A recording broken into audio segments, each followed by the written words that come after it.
కాంగ్రెస్ ఎమ్మెల్యేలు రహస్యంగా భేటీ అయ్యారన్న వార్తలపై ఎమ్మెల్యే నాయిని రాజేందర్ రెడ్డి స్పందించారు.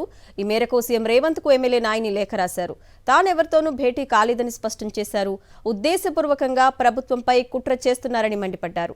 ఈ కుట్రల వెనక ఎవరున్నా వదిలే ప్రసక్తే లేదన్నారు ఎమ్మెల్యే నాయిని. ఈరోజు ముఖ్యమంత్రి గారిని కలిసి ఈ కొన్ని ఫాల్స్ యూట్యూబ్ ఛానల్స్ వాంటెడ్లీ కొన్ని కోట్ల రూపాయలు పెట్టి మెయింటైన్ చేస్తున్నారు.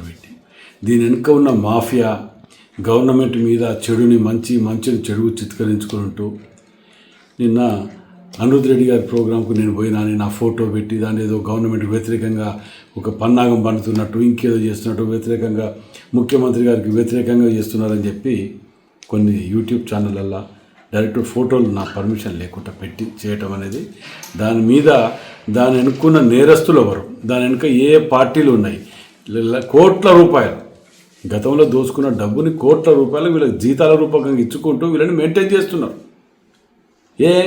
ఆడికి పోయి మేము పోయినామా చూపించండి, ఏదైనా ఫోటో ఉంటే చూపించండి, రాజకీయ జీవితం వదిలిపెడితే ఆడికి పోయినట్టయితే. అయినా పోయిన వాళ్ళు ఏమైనా టీఆర్ఎస్ ఇంటికి పోయినా లేకపోతే బీజేపీ ఇంటికి పోయినరా, పోతే ఏమైనా పోతే నలుగురు పోతే పోతే కూడా దానికి కాంగ్రెస్ పార్టీ వాళ్ళ ఇంటికి పిలిస్తే భోజనానికి పోతే లేకపోతే ఇంకా చర్చించుకోవడానికి పోతారు. దాంట్లో ఏదో భూతద్దాలు కోడిగుడ్డు మీద ఈకలు పీకినట్టు వేరే పనులు లేవా? భూతద్దాలు దాన్ని ఇట్లా భూతద్దాలు పెట్టి చూస్తున్నారు దాన్ని. ఒకడు మంత్రి మీద అంటాడు, ఒకడు ముఖ్యమంత్రి వ్యతిరేకంగా అంటాడు. ఎవరు ఇష్టం వచ్చినట్టు వాడు దుకాణం పెట్టుకొని మాట్లాడుకుంటున్నారా? మీ పాపులారిటీ గురించి మీరు కనుక చేసుకొని మా క్యారెక్టర్ అసెస్మెంట్ చేస్తే నేను తప్పకుండా వీటి మీద ఇన్ఫర్మేషన్ షూట్ వేస్తున్నా. ముఖ్యమంత్రి గారు కూడా వీటి మీద ఎంక్వైరీ చేసి దీని వెనుక ఉన్న దోషుల వల్ల బయటికి తీయాలని రిక్వెస్ట్ చేస్తున్నా.